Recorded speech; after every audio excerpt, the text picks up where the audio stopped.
Olá, sejam bem-vindos à 16ª aula do curso de Kimball brasileiro, especial type dos anos 80, anos 70. Hoje nós vamos falar a segunda parte do comando de lâmpadas, né? Desculpa, do ao cansaço. São quase 10 horas da noite. Do comando de display, né? Como é acionado o display, né? E é bom que você antes de ver esse vídeo, deu uma revisada na aula anterior, né? Ah, Bom, aqui nós temos uma visão esquemática para você entender mais ou menos como é que funciona isso eletricamente, né, eletronicamente, né? Então, criei esse esquema, meio que às pressas, é um esquema simplificado, para você entender como é que funciona, como é que a informação sai da CPU, lá do microprocessador, e chega no display, né? Então, aqui está tudo mais ou menos esquematizado para você entender como é que funciona, como é que as correntes passam, os bits passam no circuito, né? Bom, nós temos um elemento de memória. Vamos começar aqui, tem uma formiga aqui. Nós aqui temos um elemento de memória, que é um circuito integrado TTL 7489. Ele é uma memória de 16 endereços, cada endereço ele suporta 4 bits. Então, é uma memória de 4 bits. É uma memória 16 por 4. 16 endereços e 4 bits, né? Os dados chegam aqui. O que a CPU quer escrever chega nesse canal de dados aqui, D1, D2, D3, D4, e o endereço é selecionado pelas linhas address A1, A2 e A3, né? Quando a memória quer escrever alguma coisa no display, ela escreve na memória principal, que fica na CPU, e nessa memória aqui de trabalho, né? Que é esse 7489. Então, esse dado fica armazenado aqui e sai nas saídas S1, S2, S3, S4, né? Isso é para evitar sobrecarregar a CPU, ou seja, a CPU escreve o dado aqui, se não tiver novidade, não tiver atualização, ela pode fazer outra coisa que o display vai continuar exibindo os dados contidos nessas duas memórias, né? No 7489 de cima e na 7489 de baixo. Nós temos também mais uma memória 7489 na placa interface, totalizando 3 7489. A terceira 7489 cuida das lâmpadas, mas isso é assunto para a próxima aula, né? Para uma aula posterior, né? Repara que aqui no 7489 tem uma bolinha, né? Isso indica o seguinte, que não me pergunte por quê, o dado que você armazenou aqui sai invertido. Isso mesmo que você ouviu. Então, se você botar 1100, aqui vai sair 0011. Ele inverte todos os bits. Então, para corrigir esse problema, passa por uma porta lógica inversora. Então, tem uma porta lógica inversora aqui, uma porta lógica inversora aqui, aqui e aqui. Dessa porta lógica inversora, agora os bits estão com os valores corretos. Ele chega aqui no nosso amigo 7446. Lembra? Ele decodifica o código BCD, que está aqui nessas entradas A, B, C e D, e converte para um display de 7 segmentos. Por isso que aqui tem os 7 segmentos. 1, 2, 3, 4, 5, 6, 7. Cada um desses segmentos vai agora acionar esse transistor de média potência, o BD138. Como o 7446 é Open Collector, ele tem que ser alimentado, a série tem que ser alimentada. Então a alimentação, ó, vem desse 11 volts aqui, ó. Lembra lá atrás nas aulas que eu falei, mais 11 volts é para alimentar o display, mais 11 volts é para alimentar o display, tá aí o que você queria. Então você tem dois pinos aqui, que a corrente é relativamente alta, eles colocaram dois pinos para garantir. Então tem dois pinos aqui no conector de 3, tá? Conector aqui da interface, alimentando com 11 volts o BD138 e a saída Open Collector do 7446, né? Relembrando que isso aqui é uma coisa esquematizada, então aqui tem um circuito equivalente a esse, aqui tem um circuito equivalente a esse, aqui. Totalizando 14 BD138, 14 circuitos iguais a este. Só que para tornar o desenho mais simples, eu coloquei só um, que é repetição, né? Ctrl C, Ctrl V, né? Então vamos lá, a alimentação aqui do Open Collector chega por meio desse resistor de 1K5 e 470 ohms, ó. alimentada com 11 volts. A alimentação do CI é 5 volts, chega por aqui, ó, VCC, terra. Mas a alimentação da saída, por ser open collector, precisa passar por essa polarização. Repara que aqui, na verdade, está formando um divisor de tensão, né? Mas esse divisor de tensão é para garantir que esse transistor conduza, mas não danifique o transistor. Então tem esse divisor de tensão que adapta, né, a tensão de saída aqui do 7446 para uma tensão que sature e corte esse transistor de forma adequada sem danificá-lo. Então passa por esse divisor de tensão aqui.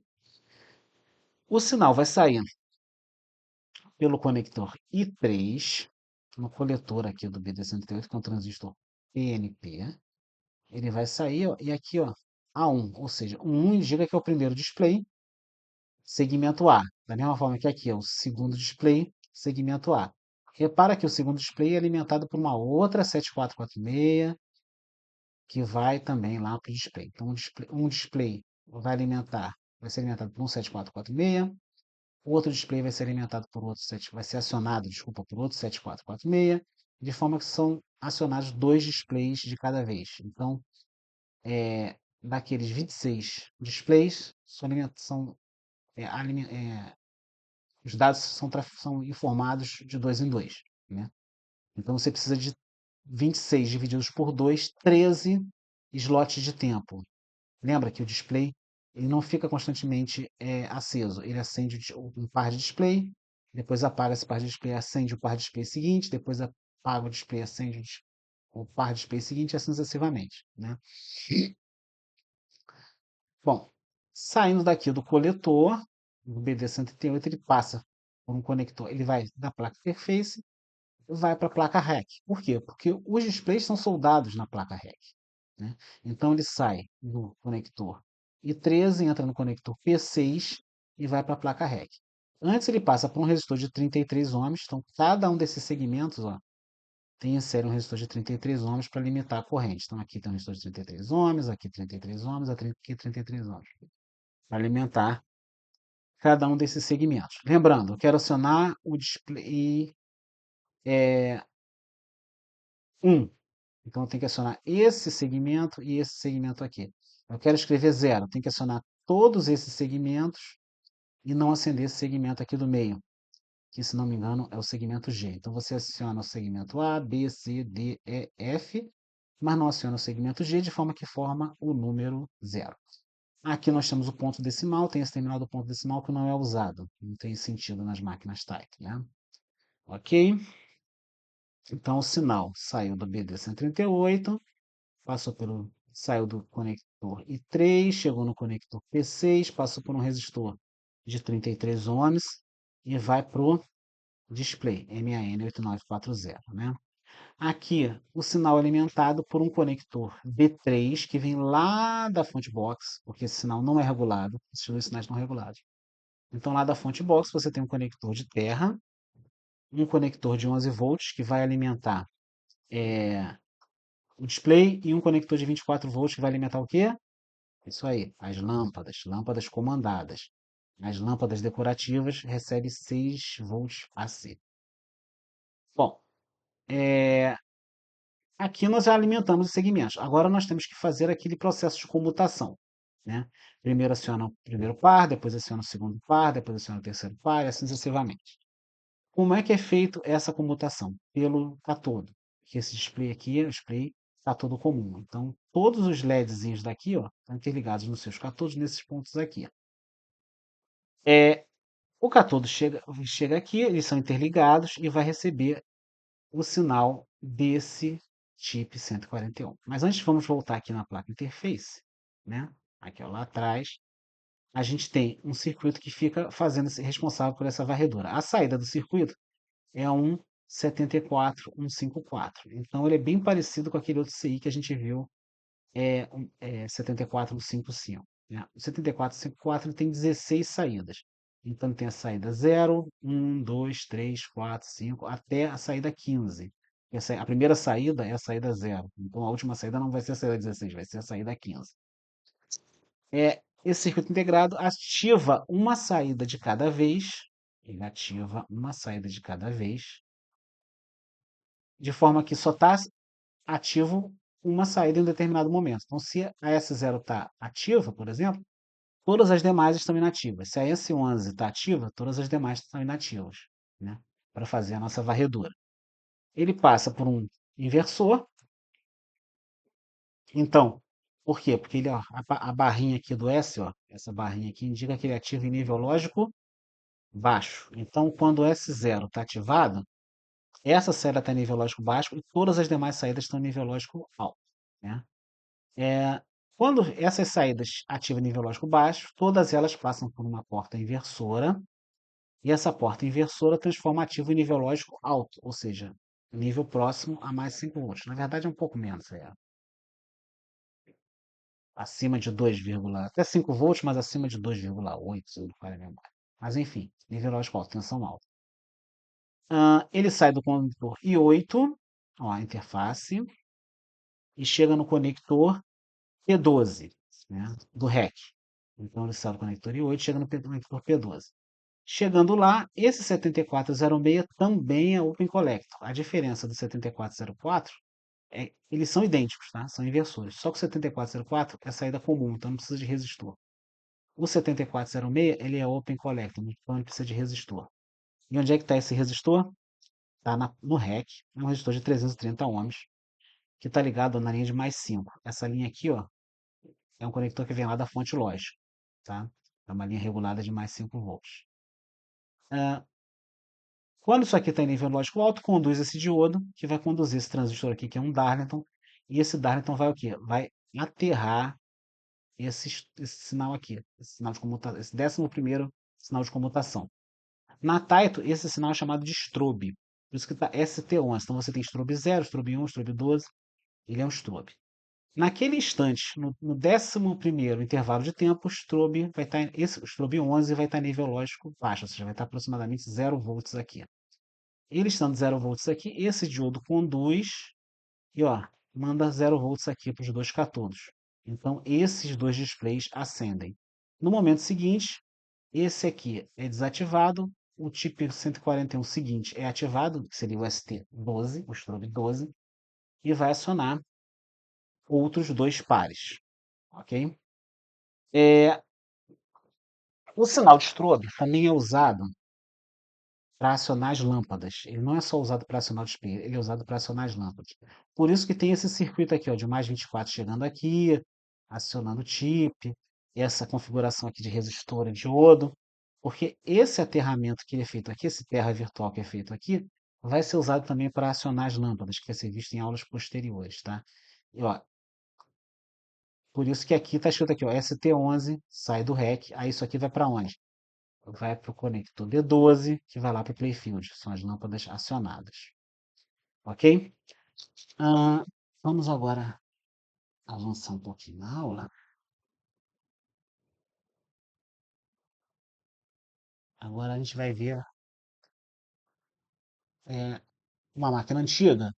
Isso aqui é a Taito Hotball. Deixa eu colocar aqui no tela cheia.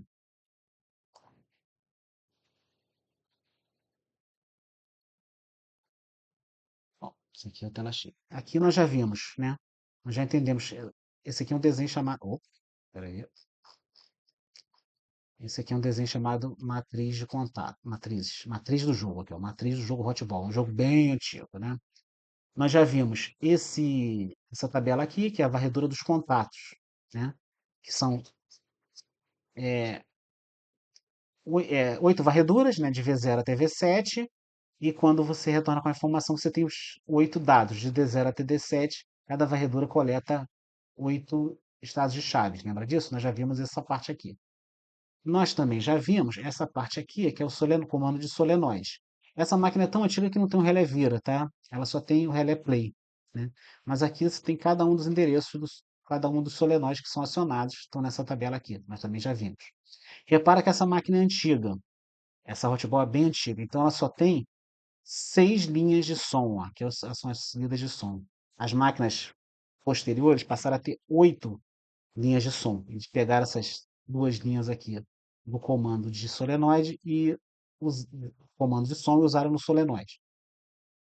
As máquinas posteriores passaram a usar o relé vira, que permitiu ter mais solenoides, e entregou oito, oito linhas para som. No caso aqui tem só seis, que é a máquina muito antiga, tá vendo? PB0, PB1, PB2, PB3, PB4, PB... Tá errado, tá PB6, podia ser PB5, né? Mas tudo bem. E aqui nós temos o solenoide. Então, essa parte aqui nós já vimos também. Vamos agora ao comando vídeo play. Opa, se você for aqui, você vai ver os strobes. Ó, strobe 0, strobe 1, strobe 2, até o strobe 15. Como eu falei, são 16 strobes, né? Quando o strobe 0 está acionado, olha aqui, ó, strobe dos displays, dos dígitos, tá aqui, strobe dos dígitos. Quando o primeiro strobe está acionado, você está acionando o display do primeiro jogador, da unidade e da dezena. Quando o segundo strobe está acionado, o strobe 1, você está acionando o primeiro jogador, o dígito da centena e do milar. O ST2, você aciona primeiro jogador, dezena de milhar, centena de milhar. O ST3 já é o segundo jogador, unidade e dezena. ST4, segundo jogador, centena e milhar. ST5, segundo jogador, dezenas de milhares, centenas de milhar. ST6 já está cuidando do terceiro jogador. ST6, 7 e 8 cuidam do terceiro jogador. ST9, ST10 e Strobe 11 cuidam do quarto jogador. Como a máquina é muito antiga, ela tem mais 4 displays, lembra? Então ela tem o ST12 cuidando do bola em jogo, SD13 cuidando do número de jogador, né? ST14 cuidando do sorteio e ST15 cuidando do crédito, né? Se você pegar agora uma máquina mais moderna, deixa eu pegar aqui as Zars, né? Deixa eu botar a tela cheia.